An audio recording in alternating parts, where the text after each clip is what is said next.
किसी गांव में एक बूढ़ा व्यक्ति अपने बेटे और बहू के साथ रहता था। परिवार सुखी संपन्न था। किसी तरह की कोई परेशानी नहीं थी। बूढ़ा बाप, जो किसी समय अच्छा खासा नौजवान था, आज बुढ़ापे से हार गया था।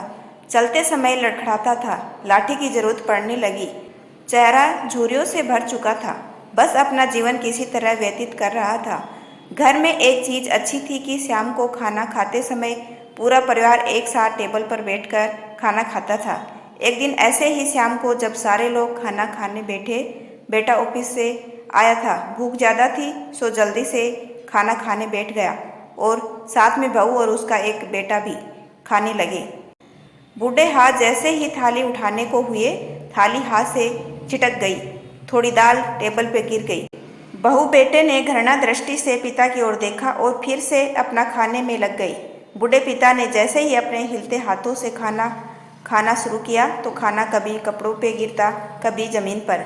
बहू चिढ़ते हुए कहा, हे राम, कितनी गंदी तरह से खाते हैं। मन करता है इनकी थाली किसी अलग कोने में लगवा देते हैं।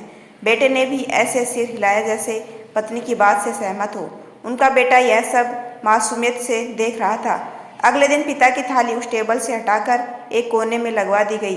पिता की डबडबाती आंखें सब कुछ देखते हुए भी कुछ बोल नहीं पा रही थी।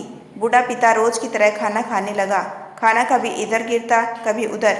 छोटा बच्चा अपना खाना छोड़कर लगातार अपने दादा की तरफ देख रहा था। माँ ने पूछा, क्या हुआ बेटे, तुम दादाजी की तरफ क्या देख रहे हो और खाना क्यों नहीं खा रहे हो?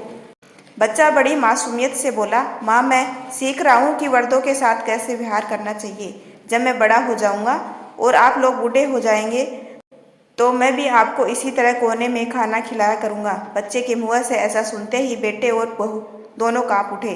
शायद बच्चे की बात उनके मन में बैठ गई थी, क्योंकि बच्चा ने मासूमियत के साथ एक बहुत बड़ा सबक दोनों लोगों को दिया था। बेटे ने जल्दी से आगे बढ़कर पिता को उठाया और वापस टेबल पे खाने के लिए बिठाया।